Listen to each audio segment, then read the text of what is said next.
what is going on, of course, in Myanmar right now, what is happening in Bangladesh, what's happening in parts of Africa, in Palestine, in Syria, all over the world, be it wars, man-made and otherwise, what's going on, what just recently happened in Mexico with the earthquakes, what's happened in the Caribbean, of course in Florida, in Houston, with the hurricanes. I think this is, as people of faith, this is a reflection point for us. So we would like to invite you now, inshallah, is we're going to observe a minute of silence. And in that minute of silence, I want you to think seriously and make sincere prayers in whatever faith traditions you have for the Almighty, for Allah subhanahu wa ta'ala to bring ease to those who are suffering, and that He make it easy for all of us, people who live in a free country, the best country of the world, Canada, where we have freedoms, where we can have these kinds of conversations, that all of us can do something and inspire us to do something. So we'll request you to stand. There'll be a minute of silence, and in that time, again, please pray sincerely for all of the ills that face us today, be it man-made, be it what's going on in Myanmar, and around the world. So we will, inshallah, observe that minute and give you an opportunity to make your personal prayers.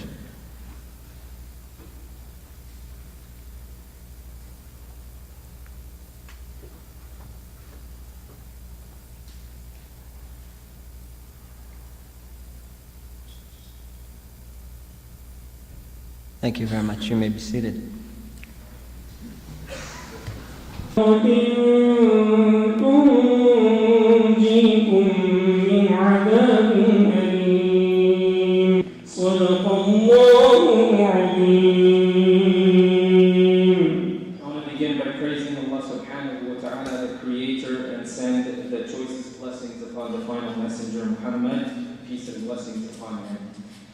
These were verses of the Holy Quran from the 61st chapter, and God Almighty is addressing believers, and He's saying, "Shall I not inform you of an occupation, a trade that will strengthen your faith?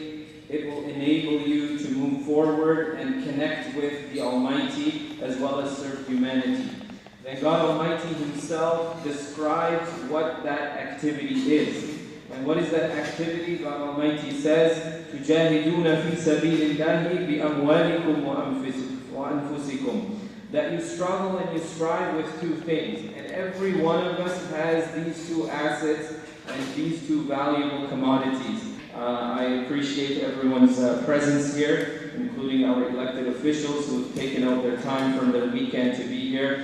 Let us work together, put our heads together, our resources together, how we can stop all forms of genocide across the globe. Thank you. Sadaqallahu al-Azim. I would like to personally, on behalf of Islamic Foundation Toronto and its community, we would like to thank all these politicians and MPs who have taken time off from their busy schedule, and they're from family time of Sunday. They have agreed to come and listen to our concerns and questions and take our message to the Parliament and the PM's office. So I really thank them for their time, and I also thank all the community for coming here and spending their time expressing their concerns to the politicians. And we go from there. Jazakallah khairan. Thank you. Just to take on what Akbar said, folks, we all know why we're here. You know, you can't help it. Either turn on the TV, or many of us are on these many lists where we're getting emails on a daily basis. And just to read a couple lines, a steady flow of dead bodies came alongside the boat as Bangladesh men and women wait on the other side to bury them. That's what's happening. So unbelievable. We could talk, but I think we have to really take action, maybe a long time ago. But I was thinking what I should say. We could take actions in so many different levels. As a citizen here, as a Canadian government, as the UN, and I'm sure that many of you know that in Burma, Myanmar now, the 20% of parliament, even city municipalities, the politicians are appointed by the military. So military is very powerful, and we have to do really internationally as well as locally. By the way, I forgot to mention my chief of staff, Horace Legion, is taking picture. First, I'm so glad that we have so many honorable members of parliament today. We're lucky, we're Canadian, we live in the paradise. But Canadian government should take even... We give to the Suwan Aung San Suu Kyi. We have to give a little pressure to her, and we have to make a plea to United Nations. We have to sanction this Burmese government. It's a genocide, not just to sanction North Korea. They deserve that sanction, but we have to take really tough action. I could go on, but I'm sure that our honorable MPs, they have great ideas and bring back a lot of good ideas from this forum to our Prime Minister. And I'd like to thank you so much for giving me this opportunity. Thank you. Inshallah.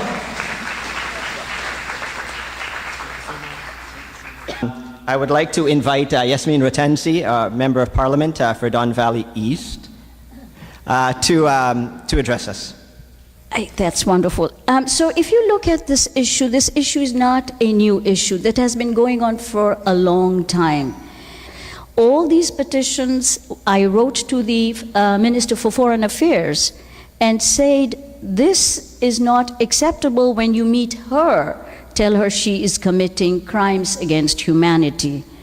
And if you look at the final result of our collective effort, it's not one person's effort, it is collective effort, you will notice that the Prime Minister did write an open letter to Aung San Suu Kyi, letting her know that what she was doing is ethnic cleansing.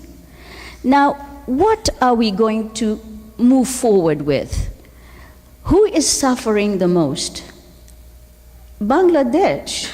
The Rohingya Muslims are now into Bangladesh. When Bangladesh gets 800,000 refugees, how can it accommodate?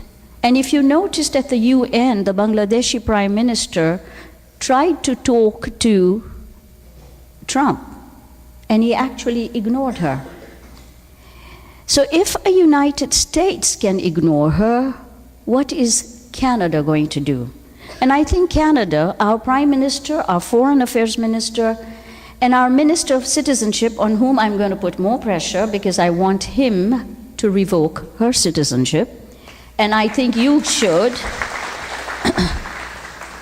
We as Canadians who believe in human rights, and I'm so glad we have a Prime Minister who believes very strongly and he puts his money where his mouth is, we need to now put more pressure on collective governments, the provincial, the federal, the municipal, everyone, so that the mayors write to Aung San Suu Kyi.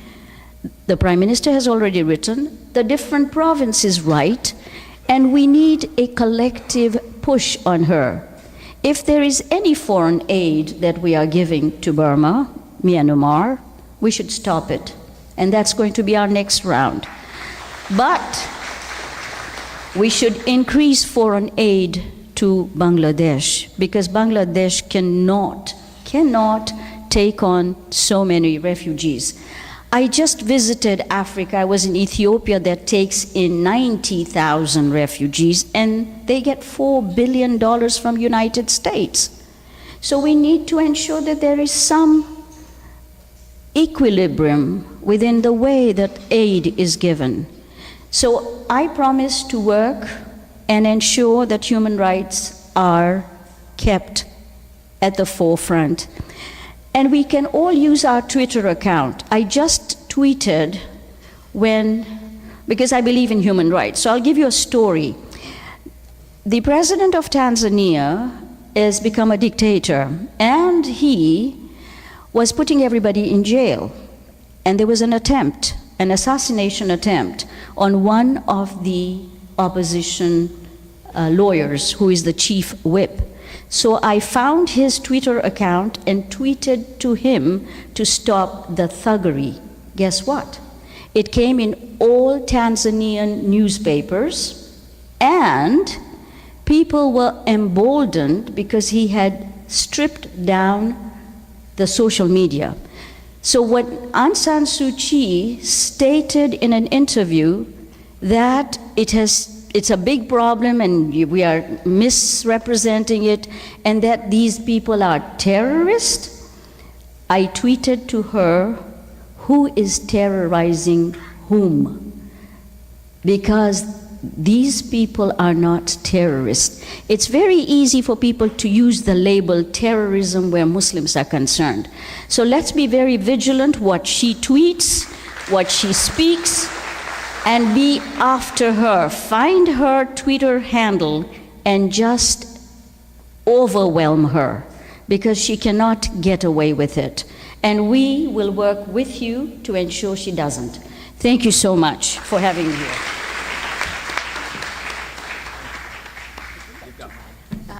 Thank you very much, Yasmin, for reminding us again that this is a collective effort from all levels of government, as we've mentioned before, and the esteemed panel sitting here, our elected officials have done an amazing job, but obviously we expect more. And so now I'd like to ask Salma Zahid to join us and to provide us with some comments.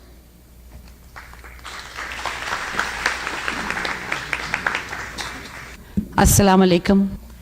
I would like to thank Islamic Foundation of Toronto for always stepping up in serving the community, the Muslim community in Scarborough, but providing their services to all Canadians and what they can do. Whether it was the last time we gathered at this gym when I had the opportunity, it was the Quebec shooting, and today we are here to discuss the situation about the Rohingyas. This is not just about Muslim community. We all belong to one race, and that's the human race. And this is against the human race, and we all have to step up and stand and fight for the protection of human rights of the people in Myanmar. Canada remains deeply concerned by the critical and worsening situation in Rakhine State and its impact on neighboring Bangladesh. They have opened their doors to many refugees who have crossed the borders and are in Bangladesh. Our Prime Minister has personally spoken with State Councillor Aung San Suu Kyi and conveyed his deep concerns over the situation in Rakhine State for Rohingya Muslims and other ethnic minorities. He also wrote a strong letter to Aung San Suu Kyi imploring her to act and save the Rohingya minorities. The Prime Minister stressed the particular importance of the State Councillor as a moral as well as a political leader. Our Prime Minister also emphasized the urgent need for the Myanmar military and civilian leaders to take a strong stand in ending the violence, promoting the protection of civilians, and the need for making sure that the access for the UN and the international humanitarian actors is open in the Rakhine State. State Councillor Aung San Suu Kyi and the military leadership have a duty to work together and act responsibly in the face of the current humanitarian crisis. The violence must end now. The Rohingyas should be respected and recognized in their country. To deny their rightful place in Myanmar only weakens the democratic vision Aung San Suu Kyi has fought so hard for throughout her life. Canada wants the democratically elected government to succeed. We will support all efforts to build an inclusive, diverse, and stable society in Myanmar. Canadians expect that human rights for the Rohingya and all other ethnic groups will be protected. The Government of Canada urges the authority in Myanmar to work together and take measures to protect all civilians from the ongoing violence which has been happening for the last many years, and especially the escalation which has happened after August 25th. We recognize the burden that is being carried by the Bangladesh, who has been caring for many thousands of Rohingyas that have fled across the border from Myanmar. Our Minister for International Development, Minister Bibo, announced a week ago additional 2.55 million for our experienced humanitarian aid partners in Bangladesh so we can provide aid to the people who are living in the camps there. This funding will provide food assistance, health care to communities affected, especially our women and young children. We are especially concerned about the vulnerable children and will work with partners to address gaps such as the provision of clinical care and psychological counseling for sexual and gender-based survivors. So far, in 2017, Canada has provided a total of $6.63 million in humanitarian assistance funding to partners in Myanmar and Bangladesh to meet the needs of conflict-affected people, including the Rohingya community. We in Ottawa have been working hard on it, and all the Liberal members in the caucus have raised their concerns on this situation. I personally have been working on this issue for a very long time. In January, I sponsored a petition on the issue of the Rohingyas and the oppression and violence they are facing. That petition was signed by almost 2,000 people, and I submitted that in the House of Commons before we rose for the summer break.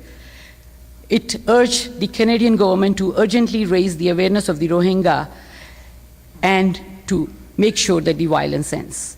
I have met with the Rohingya youth in Ottawa back in March also, and last week also we met a group of them. Gary co-chairs our Human Rights Caucus, and last week we had the opportunity to listen from them, and also from the Burma Task Force we have listened.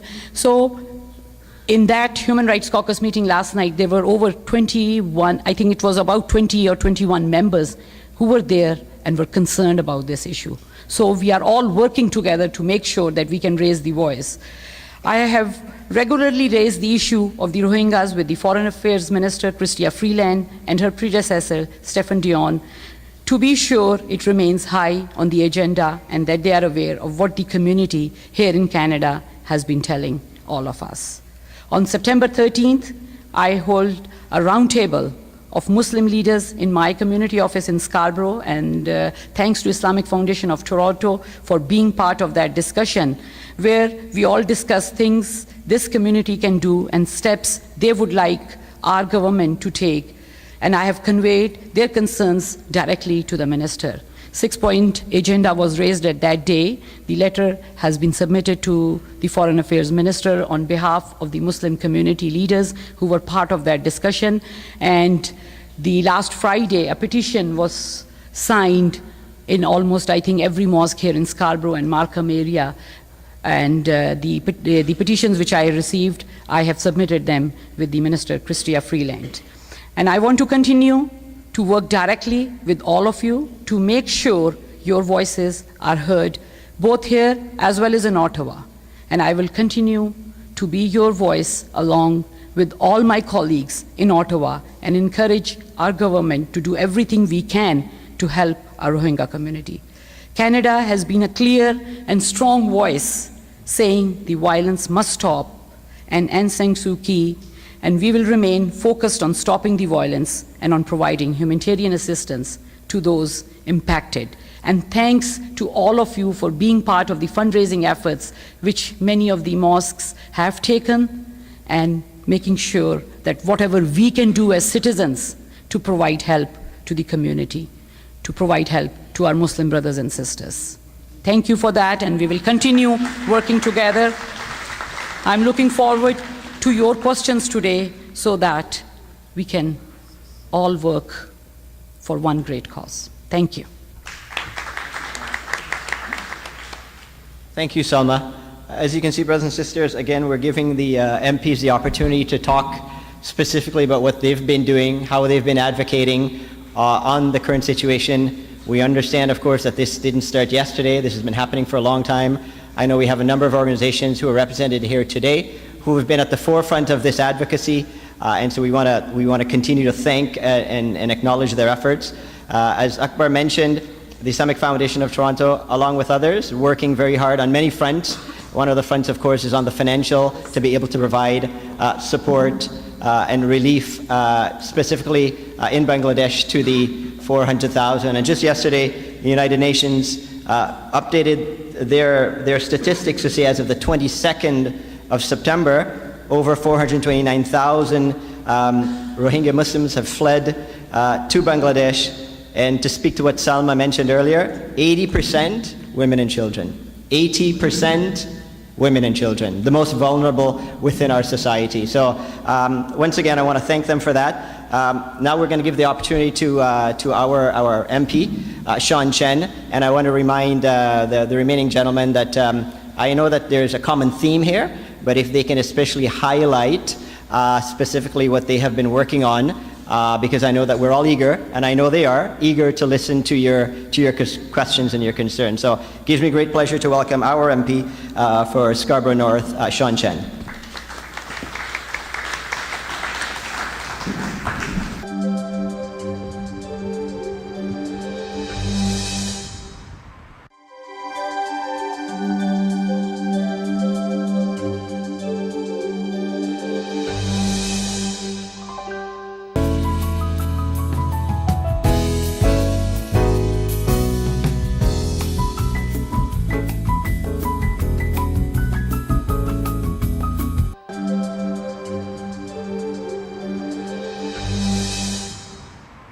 Thank you very much, Faraz, and thank you very much to the Islamic Foundation of Toronto, to President Akbar, Imam Yusuf, and of course Javed, the past president, who phoned me up not too long ago and asked me to come and speak today about this incredible tragedy that we need to confront as a community.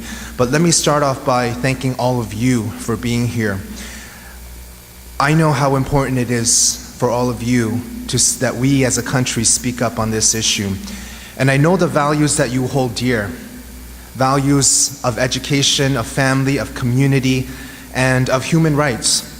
As Canadians, we all hold those values so dearly.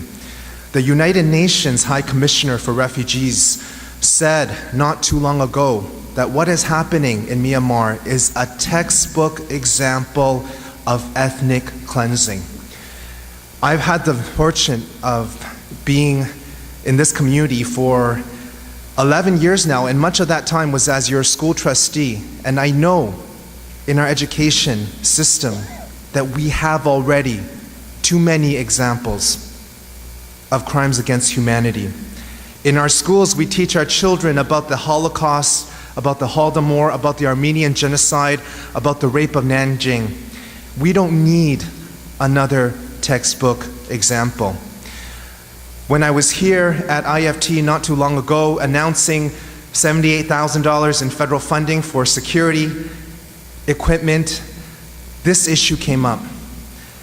And this issue came up, and I heard very loudly and clearly from everybody that was here that day that Canada needs to do more. The situation has only worsened. We know that since late August, hundreds and thousands of people have been murdered, tortured, raped. Villages have been burnt to the ground, and an additional 400,000 Rohingya refugees have fled to neighboring Bangladesh. This situation cannot continue. And that is why your presence here is so important, because I am looking forward to going back next week to the House, to caucus, to be able to communicate to our ministers that in this room, 300 some concerned residents of Scarborough North showed up to voice their opinion and to say that as Canadians, we do not stand for this. As has been mentioned by my colleagues previously, Canada has been taking steps.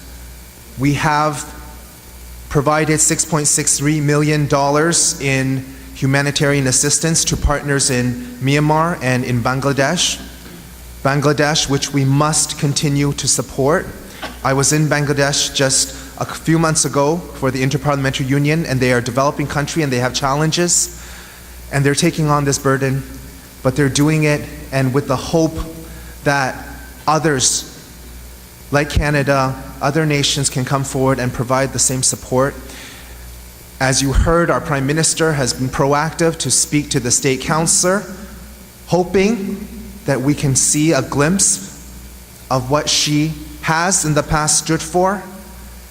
We all know in her life she fought for democracy. She stood up against those who wanted to silence her. And for that, she has been recognized internationally as a Nobel laureate, as an honorary citizen of Canada.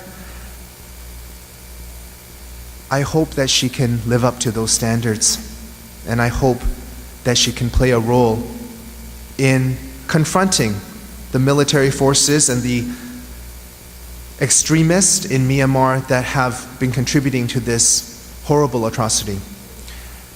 I look forward to speaking with our ministers to let them know, and I look forward to hearing from you, because it is your input, it is your voice that we want to bring forward and make sure that our government hears that loudly and clearly. I'm very proud to see all of you in this room today. I'm proud because I know that as a community, we are stronger together, and that is evidenced by the diversity of the MPs that have come here today. I thank you for being here. I look forward to hearing more from you. I thank the residents that have written into our office. I read those emails personally, and I thank you for that input. Know that I will continue to be a strong voice on this issue. This is one that we as a collective community and as Canadians cannot stand by and watch idly. And as an educator, I do not want to see another chapter in our history textbooks. I do not want to see our teachers having to know this history. We can change it together. We can be a strong voice, and we will do it together. Thank you very much. Inshallah. Thank you, Sean. To acknowledge again the amazing work that Sean has been doing in the community. As he mentioned, he's been here over 10 years as a school trustee, of course, and then, of course, most recently as our MP. And any of you know who's ever approached his office, if you need something, you approach him. He's been very accommodating. Now, ladies and gentlemen, we'd like to invite Rob Oliphant, who is the MP for Dun Valley West, to give us his comments.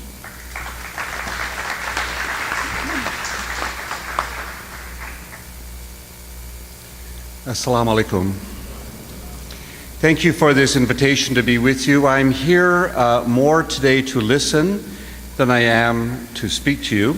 I will begin, however, by expressing my both personal and I believe our party's outrage at the atrocities that are happening in Myanmar today. It is, yes, that is an applause line. It is nothing less than outrage that any Canadian who knows anything about this, or anyone in the world who knows anything about the situation, should have in their hearts and in their head. And so we're here today not trying to compete with each other about our outrage or our compassion or our care in this situation. We're here to find the best way for Canada to have the most effective strategy to help people who are at risk. What is that most effective strategy? And I'm not an expert on this. I'm a compassionate believer in human rights. I'm a strong defender of minority rights.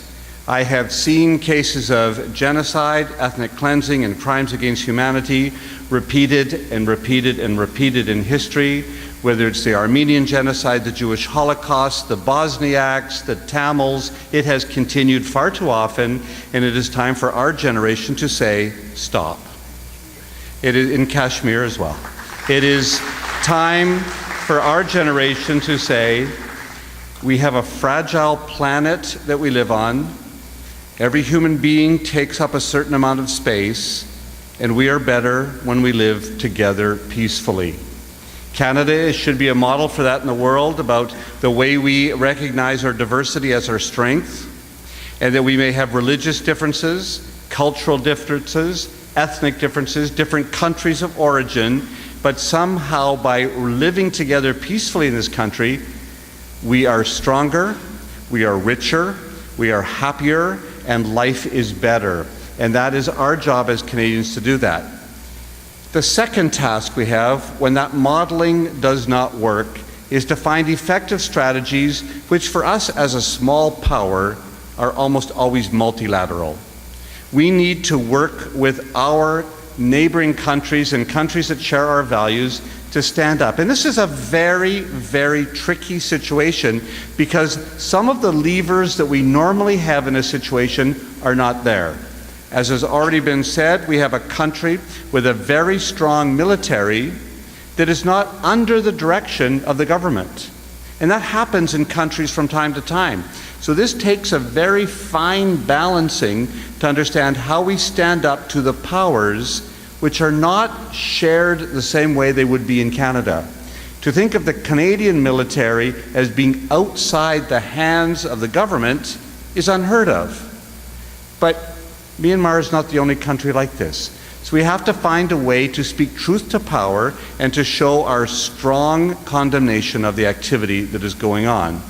Second thing is that economic sanctions, which we have used at other times, will not work in the same way in this very poor country. We have a fragile country that is barely democratic, and we have to find ways that are smart, are strong, are courageous, and reflect the values of Canada in this situation. It is not an easy or quick fix. We need to express our outrage. We need to gather in churches and mosques and synagogues and community halls across this country.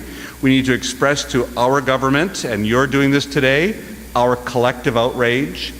We also have to strategize about the very best way to accomplish what every single person in this room wants, and that's the freedom of expression, of faith, and of life of the Rohingya people, not in Bangladesh, but in their home, which is Myanmar.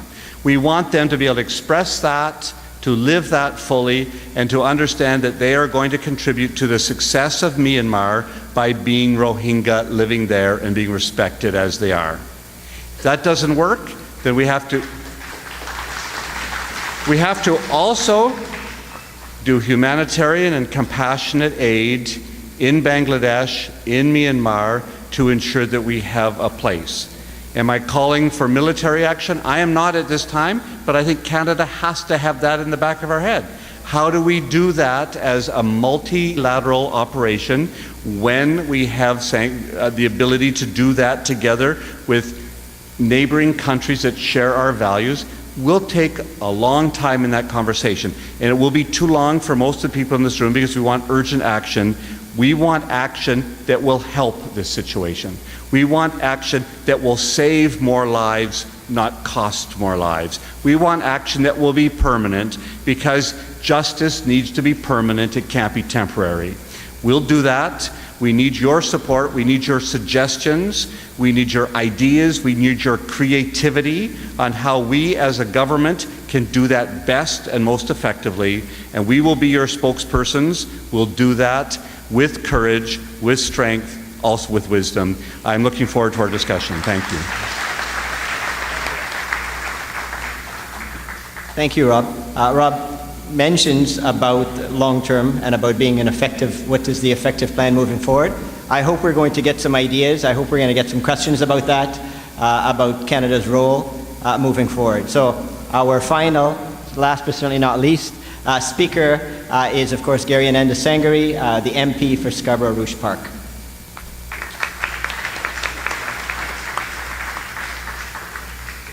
Thanks, Feroz. Thank you, everyone, and appreciate the invitation from the Islamic Foundation. When we talk about loss and displacement, I think it's always important to acknowledge that we too are beneficiaries of this loss and displacement, and we are gathered here on the traditional lands of the Mississaugas of the New Credit, and let's acknowledge our responsibility towards our role in reconciliation in Canada while we talk about other gross human rights violations around the world. I just want to share some observations, and I don't want to repeat what my colleagues have said, and they've summarized in great deal some of the things that our government's doing. But I do want to make three very important points, and one is what's happening in Myanmar today, what's happening with the Rohingyas, is not a Muslim issue. And we need to be very clear on this. This is an international human rights issue. It cannot and it should not be marginalized into an issue that only involves one community, and that is so dangerous. So I do want to just make sure that we're careful in that. While we, as Muslims, we want to demonstrate our utmost solidarity and support. Many of the people that are affected are our loved ones.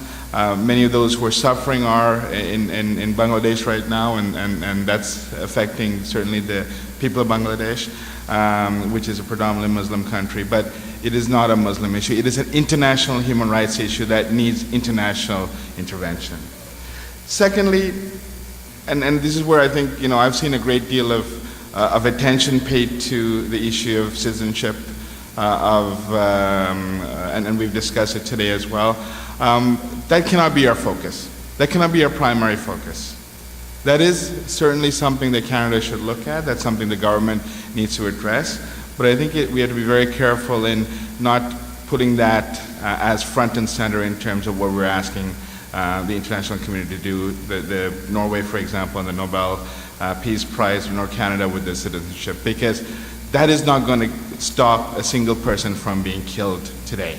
And we have to be very, very cognizant of that. Thirdly, in the area that we're talking about, in the area of human rights, history repeats itself. This happened in 1991. This happened before, many times over. The Rohingya community in Myanmar have lived under persecution since independence in 1949. In 1982, their citizenship was revoked. And since that time, they've lived like this, lived in a great deal of insecurity, persecution, and I would use the word genocide as well. But history repeats itself because as an international community, we don't really address the underlying issues. And we don't address those who are responsible for these types of violations. And this is where I really want to say that one of the major important elements that we need to look at is making sure that those who are responsible for these, what are called war crimes, crimes against humanity, ethnic cleansing, are held to account. And this includes the military in Myanmar. And that is essential. And with this, I want to say there's two major themes here. One is the gross violations of international human rights, and one is the humanitarian crisis. And I don't want to, personally focus on the humanitarian crisis because I think a lot of discussion is taking place on there. But with respect to human rights, there's basically four areas that we need to look at. One, from a domestic perspective, I think our government's been unequivocal in condemning the actions of the military and making sure that our support is there for the people as they flee, but also to make sure that those who are still in Rakhine State have the level of protection that's required. So we're asking for cessation of all the violations from the Myanmar government. Secondly, we need to look at issues like the UN Human Rights Council, which is just concluding its meeting today, and we're hoping, or this week, and we're hoping that there will be a resolution that's calling for a commission of inquiry that looks into war crimes in Myanmar.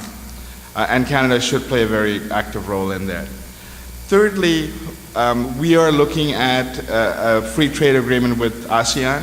ASEAN is a player in the region, and it is Myanmar is a constituent member of ASEAN, and I think through those forums we need to exert additional pressure. While economic sanctions on a country from Canada will be almost irrelevant, local sanctions from those neighboring countries will be very, very important. So I do hope that Canada can bring this up in ASEAN. And finally, as a people in the latter part of the 21st century, or the early part of the 21st century, this is one of the unfolding tragedies that we're seeing in front of us. In our lifetime, this will be one of those moments where the international community needed to do more. And right now it's not. And this is where the UN Security Council needs to be unequivocal and enter into a collaborative effort in order to ensure that the parties in Myanmar stop the killing, get to the negotiating table, look at a long-term solution for the people who've been stateless for the last 37 years or 35 years, and ensure that, that there is a long-term peace and stability in the region. Without it, I think this will disintegrate into a further tragedy that this world should not see. Thank you. Thank you very much, Gary. I think you were very succinct in making sure that we talked about the plan earlier. What's the most effective plan for the government to move forward? I think you have some really good ideas about what we need to be focused on in terms of priority. Ladies and gentlemen, brothers and sisters, before we move into the important part of the Q&A, I think it's an opportunity now for us to take a pause. So we're, inshallah, going to do this in an orderly fashion. We've got two microphones here, one on my right. My question has to do with Canada recognized that there were grave human rights violations in as far back as 2007. In December 2007, we enacted a special economic measure regarding just Burma, and that put sanctions on Burma. And that was for imports, for exports, for numerous financial dealings, etc. Also, definitely military, we weren't allowed to supply any military equipment, etc. to Burma. However, when Ann came into power, Aung San Suu came into power in April 24th, 2012, we decided to lift most of those sanctions, especially the economic sanctions. My question is, we lifted them because what we expected is that, now there would be democratic reform and, there'll be more rights for people. But obviously, as all of you recognize, those reforms were not realized. The world was disappointed. And I think it really is what I would like you to go back to the Prime Minister and say is, we need those sanctions. We need to put those sanctions in place. And I know that Rob has indicated that, and also Gary has indicated that, for a small country like Canada, it will not have such an impact. But I think we can also partner with other countries, and other countries may be willing to do this. I know we talked about the UN, but I don't see a lot of hope coming out of the UN, especially when you have the Russia veto and you have the China veto. So I don't think there's going to be a lot of action out of them. I think we need our government to step up in a very substantive way, something with some substance. This condemnation is one thing, but we need more action. And we did recognize this problem back in 2007, and it's clear we need to recognize it again. Thank you. And my concern here is two. Number one, concern about the mainstream media. Whatever we are getting here is all from the social media. The mainstream media is not doing anything to bring up this issue. My second concern is that we have faced a similar situation which happened in Moscow. So I think we found a solution to that.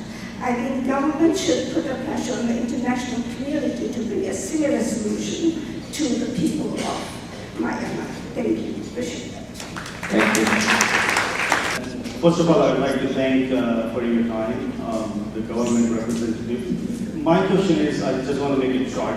My question is, since we all accept this is a textbook cleansing or textbook genocide, so I think our language should be more tougher than just asking, take the citizenship back, take the Nobel Prize back, just down to as Aung San Suu very well that it's not going to stop killing, it's not going to stop more refugees added to Bangladesh. So I think I would say at this point we are past asking citizenship back. Now we need to use more tougher language. I'm not saying that, because since the military using force, now we're still talking about trying to find the best strategies how to stop genocide. So I think we're living in this age where the social media are telling you the news minute by minute. We're not waiting for this happen, we should have done that.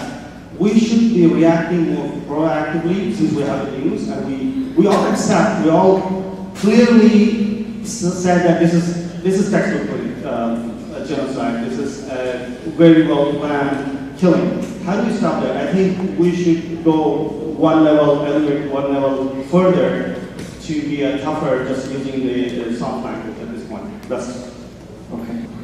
Thanks to everybody, especially our elected public leaders. Most of them, almost everybody I know personally, and they are very vibrant, especially not only this type of issue, but for very many issues to keep our society active. I am a Bangladeshi Canadian, and just ask a couple of suggestions I will give you. I am a Bangladeshi Canadian personally, and this is close to 1 million. Before, actually, in 2012, 400,000 refugees also that is Rohingya state from Bangladesh. And you know it very well that Bangladesh is not a very rich country, but we are rich in humanity, and 160 million people. 160 million people already are living in Bangladesh, and on top of that 1 million. Our great leader, Justin Trudeau, I strongly believe that he is trying to re-establish Canadian values in the international world. That's why he was there to declare just during the election, I will accept 25,000 Syrian refugees.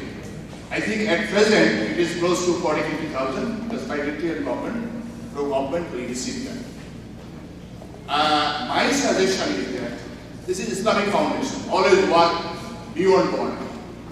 But Gary told that it's not Muslim issue.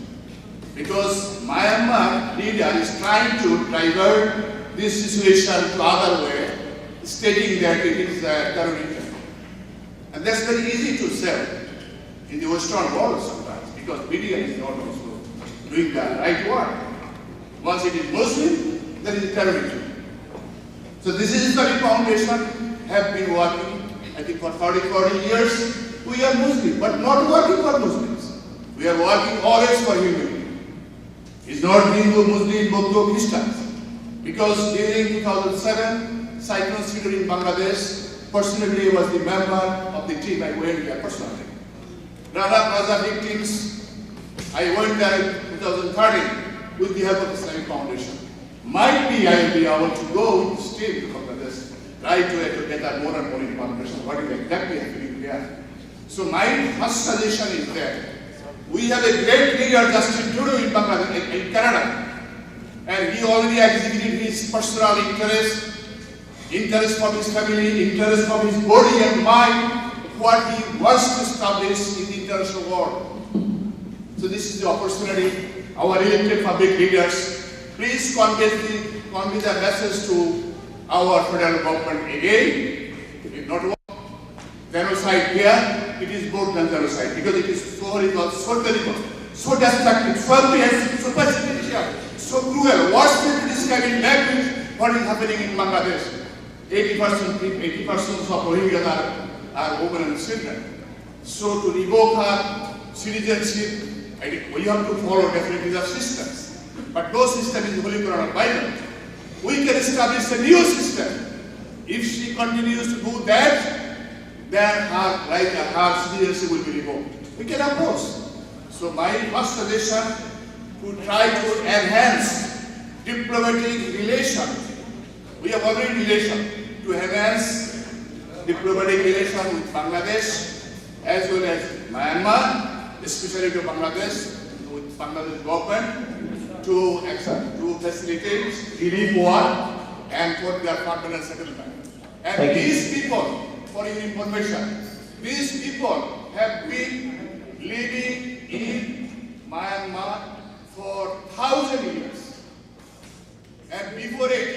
the member of parliament. They are the minister from that community. Brother Shamsha, So I've made a note. thank you very much for listening, and I hope that we will get more results because words, action is more important than words. Thank you. Brother? Oh.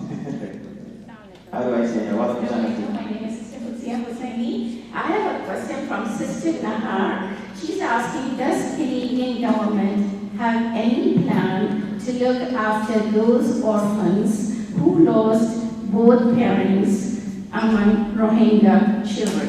Thank you for the contribution, Sister Nahar. Thank you.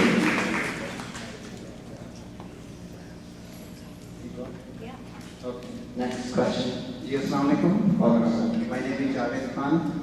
I just want to say that, the Liberal Party of Canada, I know is from 1970s when I came to Canada. And I know their leader, Pierre Trudeau, and the Canadians who were known for their peacekeeping efforts. We should not forget, I coming from East Africa, we should not forget what happened in Rwanda. And it was the Canadians who saved that nation from elimination. So I would like the members of the parliament to take this message back that we want Justin Trudeau to be on the same footsteps like his father as Pierre Trudeau, and Canada should become a peacekeeping nation as it has been in the past.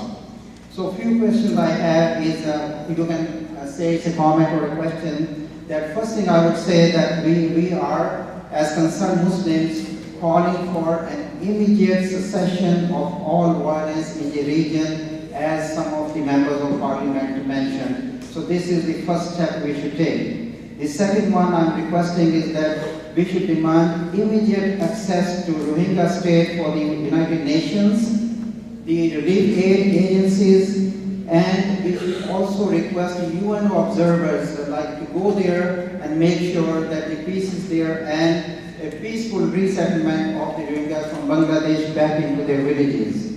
And finally, the third and the most important question I will say, or a request I can say, is to facilitate the visit of the Canadian parliamentarians to Myanmar, to the affected region, to have an access to those villages and to make sure that they come back to the Canadian Parliament and to the world and say what really has happened there, and whatever Suchi is saying, that is not true, and it is a blatant violation of human rights, and it is a complete lies.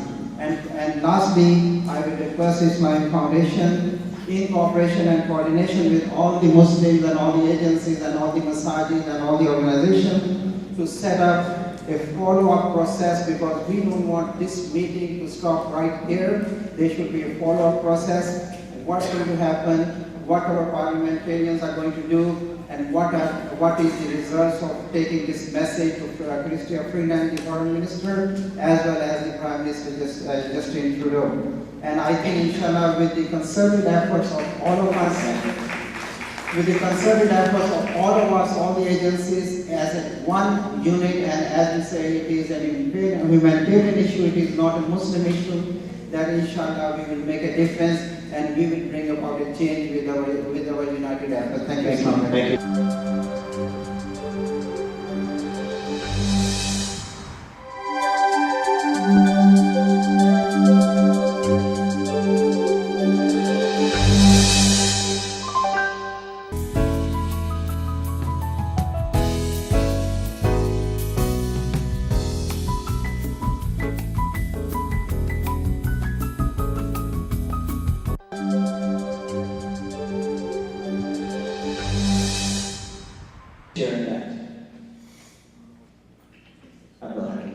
Thank you. A few things I want to mention. Salma had convened about 10 days ago Muslim community leaders roundtable, and after that discussion we have come up with short-term and long-term goals. So I'm not going to repeat that, but I would encourage all of you to go through those short-term and long-term goals and see how we can achieve those goals. That's one thing. The other thing is that I've heard time and again that Canada has finally woken up after long atrocities and ethnic cleansing in Myanmar has been committed.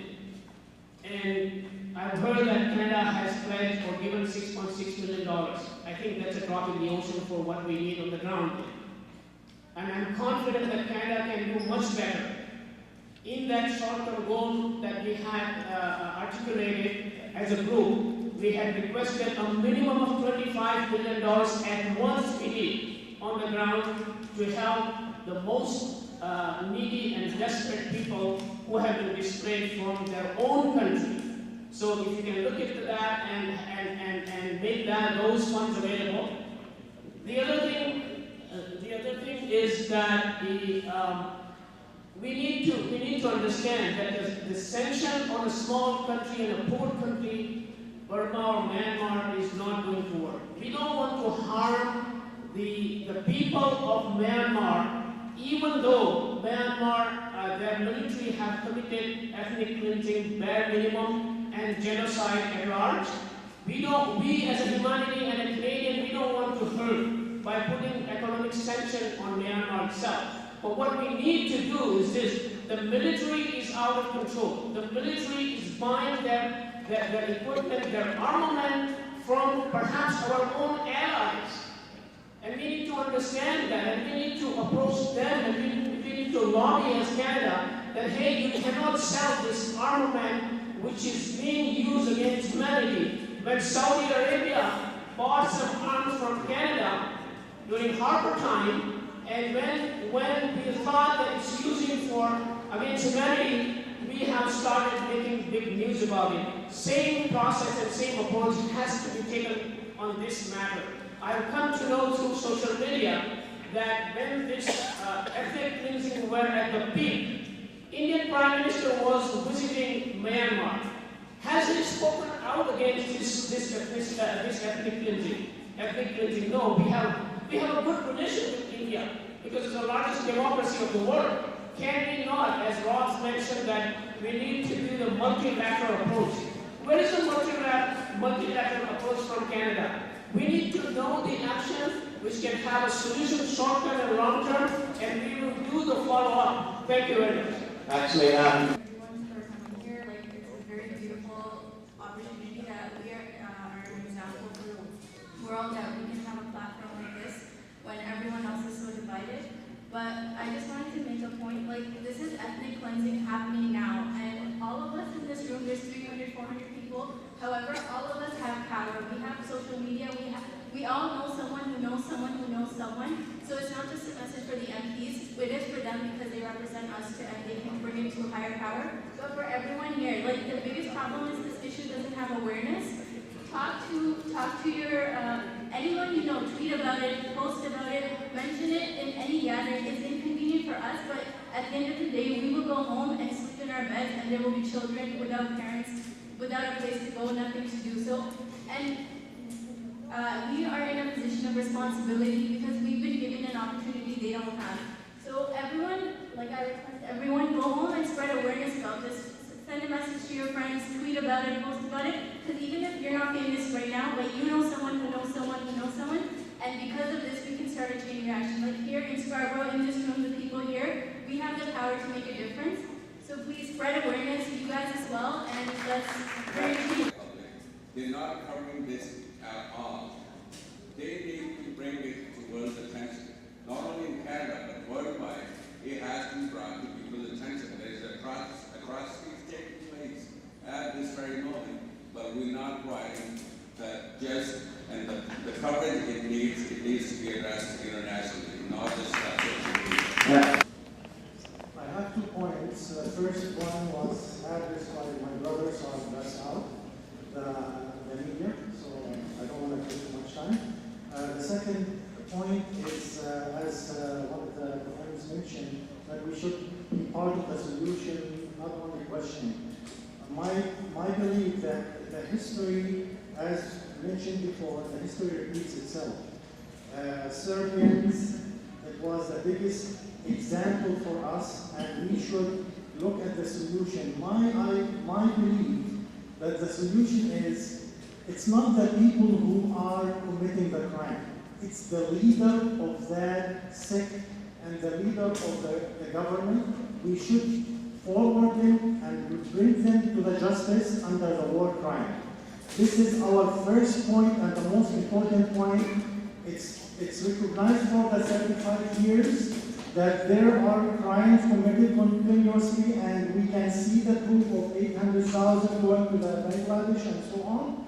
So we have to put the evidence forward, get the leaders to answer those war crimes, and this is the solution.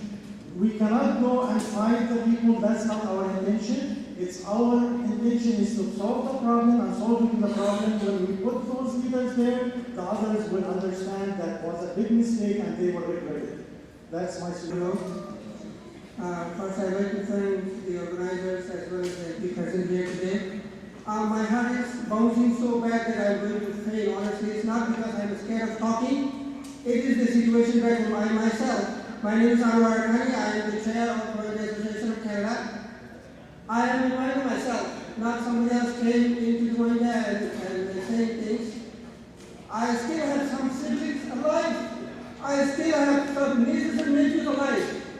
We are deep inside the Burma, inside, far away from the border.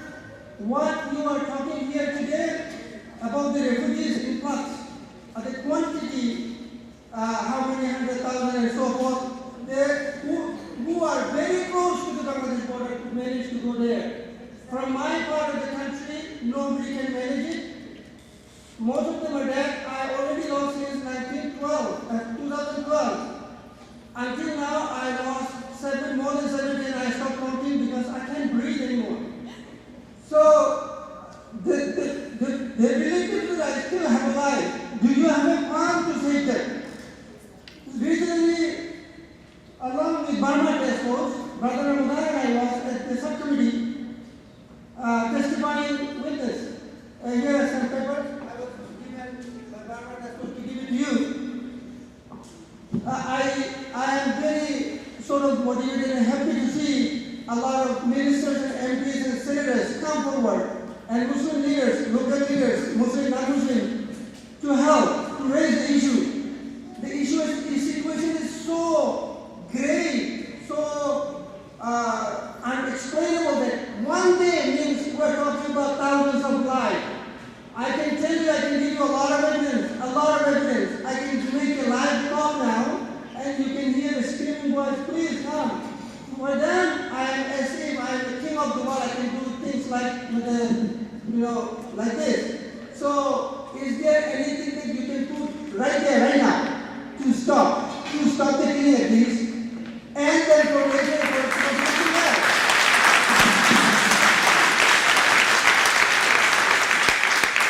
For a longer solution, we can think we would have time to breathe. Then we can think, okay, this is the first, second, third, fourth, whatever number comes. Really, we need to put something right there, right now, to save at least somehow who are clinging there and still alive. And absolutely nothing left surrounding the house. I am talking about my own relatives. It's not the Sabir, it's the real truth I'm just telling you. Absolutely nothing left around the house. We have a lot of vegetable, we farm. Banana plants, all these trees and my leaves, everything is gone because they are not allowed to go out of the village. So this, if we cannot involve right away, right now, we will lose a lot more people than we can think of. Thank you for your time. Assalamu alaikum. I thank all the members of the parliament and the guests. And I have got very simple 2 points. First of all, we have to study and know the situation over there. And the most important thing is that immediately multinational force should be sent there to have peace and control in the entire country. And then after that, there should be like the East Timor and like the South Sudan, some place should be created, and if you see the map, that people, Rohingya people, they are living in an area which can be separated so that in future there may not be any chances of such sort of tyranny which they are committing now. So thank you. Thank you. When you look at the significant chunk of the population, but more importantly, there are atrocities that are taking place in there. So I'm wondering if perhaps it might be, but I didn't try to consider this as an option. But I think one point that was mentioned in the media about the council of reiterate as well is that the Canadian government should call for a neutral task force to go in there. I mean, we were prominent during when the genocide took place in Rwanda. We had the former Senator Romeo Dallaire, who was the head of the peacekeeping mission over there. And I think there is an obligation for us not just to dismiss this as acts of genocide, but to try to mitigate the genocide from taking place. Peace be upon you, brothers and sisters in faith or humanity. My name is Faraz Al-Najib, and I'm from International Reformers for Human Rights, a non-profit organization. And I would like to thank this center for holding this important event, and all the supporters here, the imams, the MPs, and I appreciate everybody's patience here, because it's a very important matter that we're dealing with here. Human life is on the line, and unfortunately, in the last many years that we've been living, I've been following the news for a long time and seeing what's happening in different conflicts in different parts of the world. And I'm noticing that the United Nations and a lot of strong countries that have leverage and they can make effect in world decisions have lost a lot of credibility. We've seen a lot of countries lose thousands, maybe millions of people. Economic problems in certain countries that need help, sufferings, and we haven't seen very strong, effective moves. In Harper's time, we know that he got involved in Libya very precisely and strong, and bombarded the country until he got rid of the president there. And it was not as bad as the situation here in Myanmar. We see that the numbers here in Myanmar is much higher than Libya. Now, I don't want to relate Harper with Trudeau because I know it's a different government and we're happy that we're in Trudeau's government. But as MPs, we want to see MPs because they have a lot of power in the parliament, and we've elected this government to run the system locally in the country and also internationally, correct? And we want the MPs to have a joint submission. We want the MPs to empower and speak to other MPs and inspire them to make a serious move in the parliament and have a serious election and push something through in the United Nations as soon as possible. You know, this is human life. Either we're brothers and sisters in faith, or we're brothers and sisters in humanity. We're all sons of Adam and Eve. At the end of the day, we interconnect somehow. This world is all interconnected. So we just want to see some very important moves happening within the Canadian government. We do appreciate a lot of Trudeau's help. He's changed a lot of things within the refugee situation. He talks a lot about human rights. And that's the question that I have for you guys. Is there a plan as MPs to speak to other MPs and to start a petition or to organize a fast, immediate emergency meeting to help these people? And also, the 3 points I just want to put very briefly, I want to close this up, is that create a buffer zone, a no-fly zone, so the Myanmar forces and the mercenaries cannot attack these civilians, save these civilians, provide aid immediately, and make a huge budget, you know what I mean, collect from different people and from the government itself and put that together. And we just want to see these key points here. This is the two main key points that I was thinking about right now. And thank you. What's that? And I am proud to be Canadian, and most of us in this room are Canadian by choice or by anything. But we had a citizen before coming here, so most of us are having dual rights of citizen. Now I'm talking about the Rohingya people. They have been denied of any citizen, so they are stateless people. They deserve the Canadian citizen more than anybody else. So that's why I just want to request you guys to work on it and try to help them provide those people who have been denied the citizenship. The second thing, Canada has a policy of helping from the government and level, and I appreciate that. But Canada has another beautiful policy from the people, from the public, any donation to match dollar by dollar. So I would support that thing. I would urge you guys to please act on this thing, dollar to dollar match policy, and to start this policy to match our $200,000 donation from Islamic Foundation, to match that policy with this and with other. Much for the member of parliament. Recently, everybody knows what's going on, but as a Bangladeshi community, we have dealt with other issues. This period is almost 1 million people came to Bangladesh. There is another problem is coming. There is almost 70 to 80,000 pregnant women there. They are brutally raped, and the situation is coming. Later on, it's going to be a big issue for these ladies because the community, what are they going to do? First of all, and mostly women are raped by the Burmese army and killed. Almost 70,000 people they survived. They came in Bangladesh. Now they are pregnant. Who's going to take care of these things? I have a couple of suggestions. One suggestion: the Canadian government is our true, is becoming a world leader, and we want him to take a leadership in this whole community, whole country, because whole world only listen to him. Nobody else, because everybody has their own politics, but only Pierre Trudeau become a well-known, well-wisher for the human nature. But the second thing, I will suggest because Bangladesh is so fully populated country, we suggest the Canadian government at least take 50,000 people from Rohingya, so at least we can have a little bit of chance to survive these people. We don't know what's the situation is going to happen, continue. These 70,000 women is pregnant. Where are they going to go? Who's going to take care of these people? And I suggest, and this is my request, humble request to the Canadian government, at least bring 50,000 to 70,000, whatever they can bring these people to save their lives. Thank you very much. Thank you, Mayor.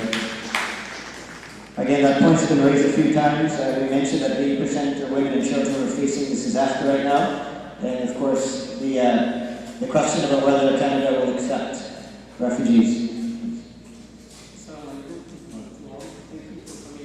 Jazakallah khair, brother. No, mashallah. Thank you. That's yes, I mean, there's a couple of, just before we move on to that, there's a couple of, overlap points. I mean, there's quite a bit of talk about whether or not Canada can set up some type of a multinational force. Can we have some type of a security zone that allows aid to go in? I guess it would speak directly to what the brother had said from Myanmar. So maybe at some point in time, if someone wants to respond to that, you let me know. So far, I'm just going to say, I think this is quite an effective way of doing this. We're all taking notes, and we are not, even though we're on the government side of the House, we're not the government. So our job is to take your ideas, your thoughts, your concerns. We will gather them together, the five of us, and we will try to organize them into a way to get them into the thinking of the government. One of the ways that happens is through our Liberal Caucus on Human Rights, which Gary convenes and does a great job of doing it. We had a meeting last week where the question was talking about our parliamentarians talking about that issue. We had about a 2-hour meeting. 2-hour meeting last week. 21 members of parliament were there. Another 20 members of parliament couldn't be there because it was a fairly last-minute thing. To get 21 MPs in one room at one time, it's dangerous, but it's also unusual. It was a very good show that we are concerned. I think we need 338 members of parliament concerned about this. We're growing. There is a discussion that has gone on last week about Parliament taking a special debate on this topic. We're just trying to work out that. I'm going to tell you that it would be easy for the Liberals to kind of move ahead on this and Parliament, I don't mean in government, It's better if we do it with the NDP and the Conservatives and the Bloc all engaged. This is not a Liberal issue, and this is not about us looking better than the other parties. If other parties have good ideas on important issues like this, we accept them. And so I'm not wanting this to be a partisan issue. This is an issue about humanity. We happen to be all Liberals because in Toronto was very smart and elected all Liberals. Inshallah, that will happen again. But we're not here just because we're Liberals. We're here because we're people who care. And so we're trying to find a way next week and the week after to make this debate be above partisan politics. We want everyone to be engaged. And so we're trying very carefully. I think this is working. Next week, the UN is still in session. And I understand, I asked last week, there are what are called sidebar conversations going on right now that Canada is having with its parliament. I take Abdul Haq's suggestion very clearly that we should talk to India. India is a key player in the area. China is a key player in the area. There are a number of key players in the area that we'll be far more effective if we have quiet conversations. Our Minister of Foreign Affairs, Chrystia Freeland, has been very strong on this issue. She has called it ethnic cleansing. We have, generally as a party, we're cautious about using the word genocide until we have a legal understanding of what's going on. I'm not shy about using that word. I used that word in Sri Lanka before it was acceptable. We will use that word when we need to use it. Right now we know there's ethnic cleansing going on. For me, there are crimes against humanity, and I'm suspecting it's organized and planned as a genocide. I'm not a judge, though, so I'm not going to declare that, but that's what it feels like. And you can, if it walks like a duck and it talks like a duck, it's probably a duck.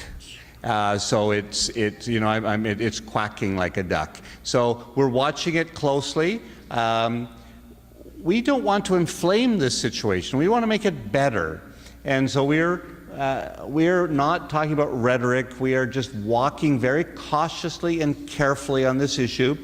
I think it's good if we just keep hearing your comments. We'll write them down. We're not going to answer them all today, but it's helping us to do. Our job is to be your representatives in the House of Commons. So I think it's best, someone else might want to add something, but best if we just keep listening.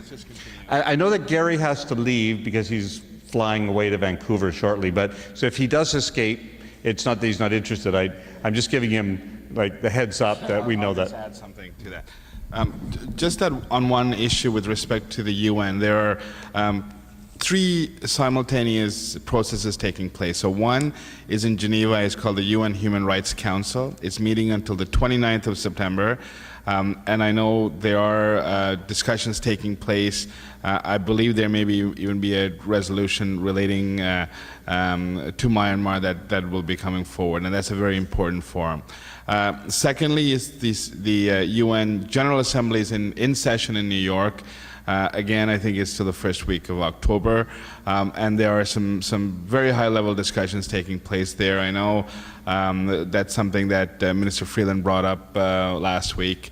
And the third element is the Security Council, and this is, there is a great deal of frustration of the lack of movement on any of these bodies, but for the first time in 10 years, the Security Council actually had a statement out on Myanmar, which is quite remarkable, which means that it is in their radar, and I think it's important that governments such as ours continue to exert the pressure. The PM, I know, is personally committed to this. I mean, if you read the letter that he wrote last week, I'm pretty sure that it came from a great deal of frustration, because in a diplomatic context, a letter like that is very seldom written. And this was probably one of the scathing letters a PM has written, this PM has written to anyone, and I think that shows the level of importance and his commitment to this. So I do have to leave in about 15 minutes, so if the discussion continues, I do want to tell you there are great members of Parliament here that we work together. This is a team effort. It's not just a liberal team effort. It's a, I've talked to members of the other parties. I know Rob has as well, and I know we all engage, because at the end of the day, human rights is not, can't be brought down to just one party. It is a Canadian value, and it's a value that all of us as parliamentarians will ensure we advance in the international context, and particularly on this issue.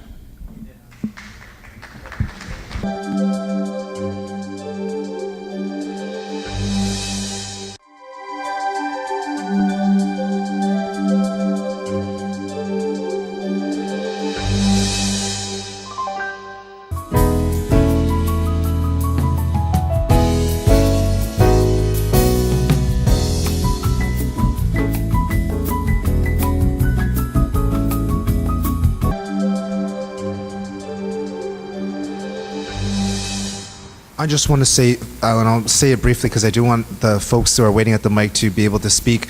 Your input has been extremely valuable. You have put a lot of thought into what you're saying.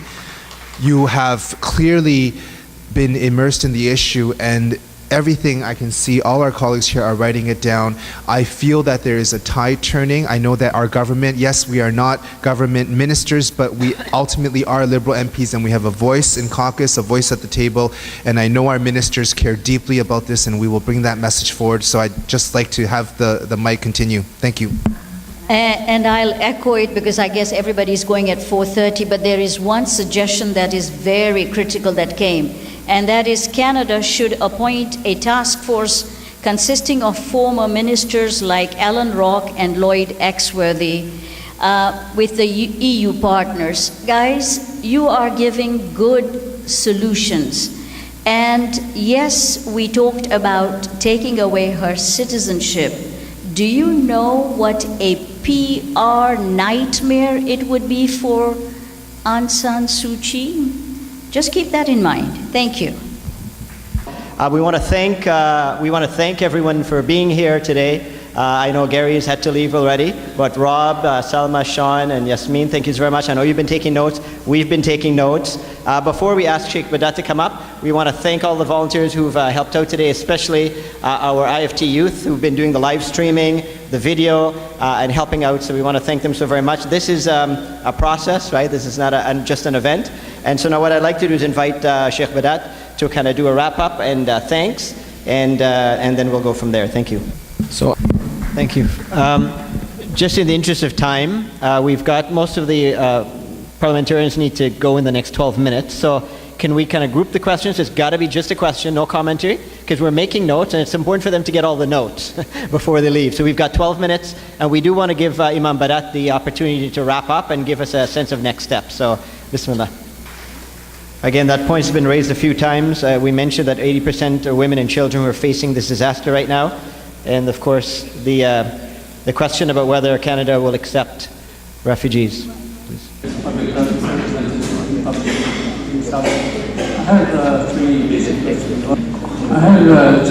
questions. One is, this is between a military with advanced weapons versus hungry people that we are talking about. I'm afraid that this lack of sense of urgency might cause such a big thing. Thank you. Brothers, I hate to do this to you, but we're going to actually have to take your questions on notes, because the parliamentarians are about to leave, and I wanted to make sure that they got this. I'm going to ask Sheikh Yusuf Badat to come up and kind of wrap up. So yeah, we'll get him to come up here actually, Brother Ahmed. The Sheikh, you'll have a minute to just... Yeah, you can speak. Yeah. And then we'll wrap up with the member. You can come in. Yeah. Spoken about the short-term goal and short-term demands of terror. I would like to bring to your attention the long-term demands, because the way I look at it, I'm immigrant here. If we do not stop, so this is not about one person. This is about ideology. Ideology is about my race, my religion, and my people. So if we don't stop it now, 5 years down the road, we will see the similar thing in Canada, and our grandchildren will be told that your citizenship is revoked. Thank you, brother. Certainly, I think we're all in the back of our minds, I mean, the radar is not just about today, tomorrow, next week, but it's about down the road. So thank you very much for reminding that. This could be the absolute last one, because then I know our friends have to go. International War Crimes Tribunal for Yugoslavia that was established. So my question is, does the Canadian government have an opinion on having the people who perpetrate these war crimes to be tried in The Hague, in the International War Crimes Tribunal? Excellent. I mean, the question's been asked, I believe, before, and I'm hearing there's definitely an effort afoot to ensure that that's it. So I know they've got to leave, but Brother Ahmed, yeah, just comment. Yeah. Assalamu alaikum. My name is Ahmed Ramadan. I'm from the Burma Task Force. I've met many of the MPs up there, and just to say that the Canadian government is, I know, very concerned, and they are committed. They released many statements, so it's not like it's being overlooked in any way. And from my end, I really appreciate it, and I know a lot of the people we work with appreciate it. And the problem now is getting from all the condemnation and talk to action now, and this is probably the most difficult step to go through. Most of the stuff I would have said has been said, mashallah, by most of the people here. Thank you very much, Brother Ahmed. And again, I just want to say, and I'll say it briefly because I do want the folks who are waiting at the mic to be able to speak. Your input has been extremely valuable. You have put a lot of thought into what you're saying. You have clearly been immersed in the issue, and everything I can see, all our colleagues here are writing it down. I feel that there is a tide turning. I know that our government, yes, we are not government ministers, but we ultimately are Liberal MPs, and we have a voice in caucus, a voice at the table, and I know our ministers care deeply about this, and we will bring that message forward. So I'd just like to have the mic continue. Thank you. And I'll echo it because I guess everybody's going at 4:30, but there is one suggestion that is very critical that came, and that is Canada should appoint a task force consisting of former ministers like Alan Rock and Lloyd Exworthy with the EU partners. Guys, you are giving good solutions. And yes, we talked about taking away her citizenship. Do you know what a PR nightmare it would be for Aung San Suu Kyi? Just keep that in mind. Thank you. We want to thank everyone for being here today. I know Gary's had to leave already, but Rob, Salma, Sean, and Yasmin, thank you very much. I know you've been taking notes. We've been taking notes. Before we ask Sheikh Badat to come up, we want to thank all the volunteers who've helped out today, especially our IFT youth who've been doing the live streaming, the video, and helping out. So we want to thank them so very much. This is a process, right? This is not just an event. And so now what I'd like to do is invite Sheikh Badat to kind of do a wrap up and thanks. And then we'll go from there. Thank you. I believe that apart from one individual, none of us have any relatives in Rohingya. None of us know anyone in Rohingya. None of these elected officials have probably been to Rohingya or Burma. But we've all gathered here for human rights. And I believe this is the Canadian thing that we are doing, that we are known for, and we are always engaged in doing, serving human beings and human rights. So this, we deserve a pat on the back, all of us. And we've heard a lot, and I think we are all saying, everyone on this table here, as well as all of you, that we need to take this matter really urgently and seriously and do something, get something done. And what I'm hearing from here on the table here is that they're going to do everything in their capacity to take our feedback, our questions, our suggestions, and pressurize the government, and within their capacity, whatever they can do to, number one, save lives. That's our major concern here. We want to save lives. Number two is we want to provide aid. If you read the Toronto Star article this morning, it's saying there's only 2 organizations, Canadian organizations, that are in Rohingya, in Myanmar. And both of them are Muslim organizations. So we're doing our part as a Muslim community, even though this is a human rights issue, but because they are Muslim, we have somewhat of a stronger connection. But I think that we need to continue doing what we are doing, raising the awareness, contacting our members of parliament, signing those petitions, pressurizing, and doing whatever we can. And I'm sure everyone here on the table will do their part. So as a follow-up, we don't want to leave this room or this meeting with simply these suggestions. We're going to follow up, and I know I've been already asked that after this meeting, what's going to happen.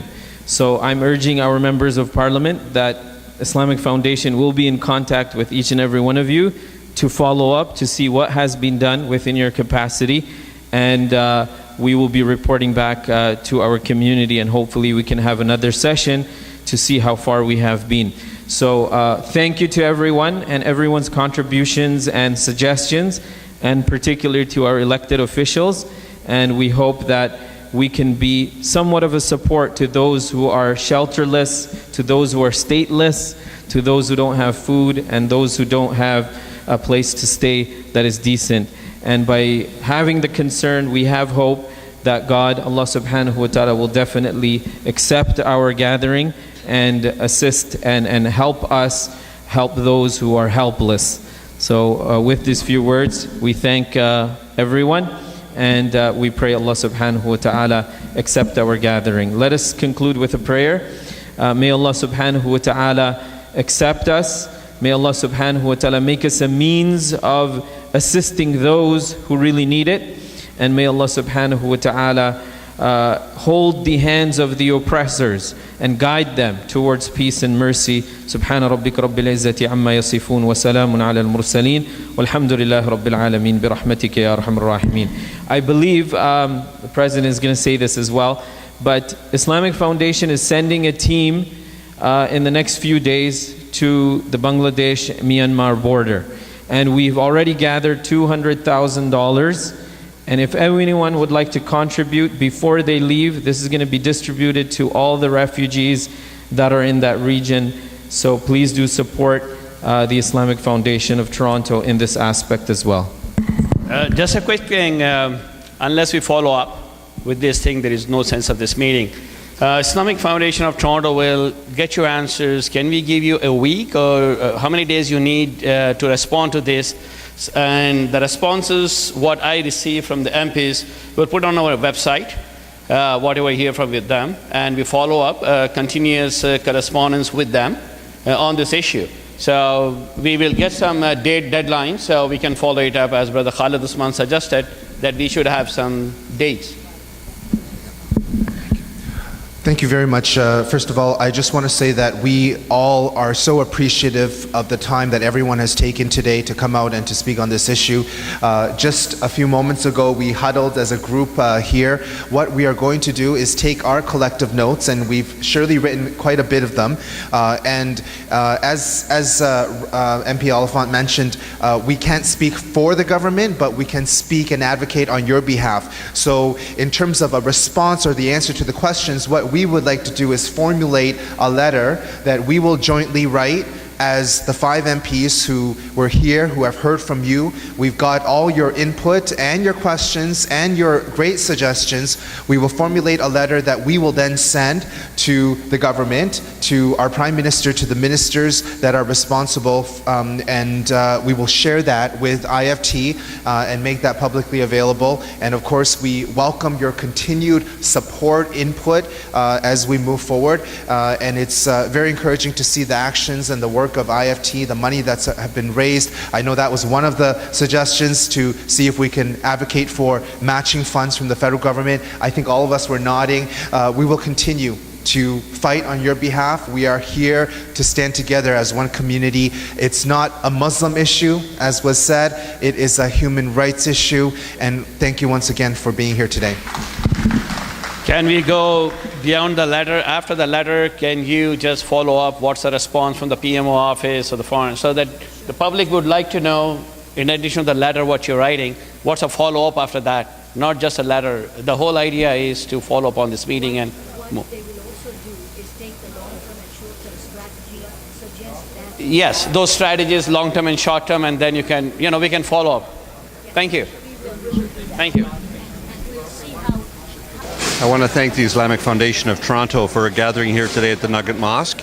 It was a wonderful opportunity to gather with them to hear concerns from approximately 300 brothers and sisters in the mosque and their concerns about the Rohingya tragedy which is going on in Burma, Myanmar as we speak. 5 MPs were here. Shan Chen, the local MP, was our lead, along with Salma Zahid and Yasmin Ratanzi and Gary Anandasangari. And I am very pleased that we, as a committee of 5 Liberal MPs, will take the concerns that we heard today at the Foundation and take them to our caucus and to our government. This is a humanitarian crisis that needs a solution. We need to find a solution in a very complex situation.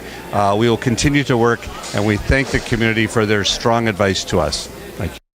Assalamu alaikum. We are here at the Islamic Foundation of Toronto, and we had great conversations about what needs to be done facing the atrocities with the Myanmar community. So Canada remains deeply concerned about what is happening in with the Rohingya community, and we will continue raising our voice to condemn the violation of the human rights against the people of Burma, the Rohingyas living in Myanmar and especially in the Rakhine state.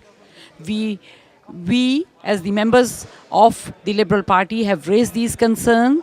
I held a round table at my constituency office to talk about the issues, and today also we listen. So we will be taking these suggestions, what we have heard today, and we will be your voice in Ottawa, and we will work together to raise this issue. Thank you. Hello, my name is Shan Chen, Member of Parliament for Scarborough North, and I was incredibly heartened to be here today at the Islamic Foundation of Toronto to hear from so many concerned members of our community about what is happening to the Rohingya Muslims. There is an atrocity happening right now, and we as Canadians need to stand together to stand up against these atrocities, to make sure that innocent lives are no longer taken. Since late August, we know that hundreds and thousands of innocent lives have been taken. We know that villages have been burnt down, and we know that 400 of the Rohingya people have fled to Bangladesh. This is a situation that is not sustainable. It is a situation that we as Canadians and as human beings in our global society need to stand up and take action on. And I look forward to continuing to work with the community to bring their concerns to our federal government to make sure that our government continues to take action on this issue and continues to ensure that we can find a peaceful resolution, that we can save lives, that we can help those that are on the ground in the need, and continue to work with partners on the ground to make sure that the refugees are provided with the supports that they need. Hello, everyone, and it has been a pleasure to be at the Islamic Center here to talk about the Rohingya issue. And it was important because the community is concerned. The Rohingya Muslims have been marginalized for centuries, and it has been their land. If historically anybody looks at it, they have come with the kings of Bangladesh, and they just stayed over. So they have lots of rights. In fact, they have more rights than anybody else on the land. And the military had been working on eliminating them. And we thought, as Canadians, that Aung San Suu Kyi would make a difference. Unfortunately, she has not stood up to her Nobel Peace Prize or her Canadian citizenship. And it is important for all of us to put pressure on her through social media, through spreading the word, that that type of thuggery from her and the military is not acceptable. And I hope that all of us collectively would do it. We've heard many solutions from the gathering here, and these we're going to take back to Parliament and work with our ministers to ensure that the short-term and long-term solutions suggested by the community are played well. Thank you. Assalamu alaikum. I'm here. This meeting was with the 5 MPs from Scarborough and Don Mills. उनके साथ मुलाकात का मकसद यही था कि the awareness for this Rohingya Muslims जो कि इस वक्त जेनोसाइड में हो रहा है, और आप सब ने इसका सुना है कि how bad the situation is. So what we wanted was to make the awareness, make sure the issues were brought to them, and make sure that the Canadian government can help these helpless people जो कि इस वक्त 500,000 से ज़्यादा बांग्लादेश में हैं, और उनके साथ जो ज़्यादती हो रही है उसको कैसे लॉन्ग टर्म में ठीक किया जाए. तो उस मकसद के लिए आज गैदरिंग थी, and I am here and I have learned and I have heard many issues, और वो सब के सब MPs को बता दिए गए हैं, और इंशाल्लाह they will be coming back to us कि वो उनका प्लान क्या है, कैसे वो इसके ऊपर एक्शन करेंगे ताकि लोगों के साथ जो ज़्यादती हो रही है वो कैसे रोकी जाए, और ये जेनोसाइड हो रहा है उसको कैसे रोका जाए. I want to thank Islamic Foundation of Toronto कि जिन्होंने who undertook to have this meeting, a very important meeting in this community. Jazakallah. Assalamu alaikum. Akbar Warsi, President of the Islamic Foundation of Toronto. We are doing little what you can to ask the politicians for the accountability and the Canadian support to stop this genocide in Bangladesh. In addition, we are sending our relief team to Bangladesh with $200,000 to help those victims there, inshallah. And we are trying our best, and what we can do, little we are trying to do from our side. And we hope Canadian government takes serious the Canadians' concerns, alhamdulillah, inshallah, and stop this genocide, inshallah. First of all, my name is Faraz Al-Najim. I'm from International Reformers for Human Rights, ir4hr.org. And we work to help people that are oppressed and in need of help anywhere in the world.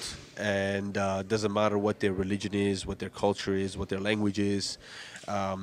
That's the foundation of our organization. And our main slogan is either we are brothers and sisters in faith or brothers and sisters in humanity. At the end of the day, we're all sons of Adam and Eve, and we should help each other and respect each other and try to come down to an understanding.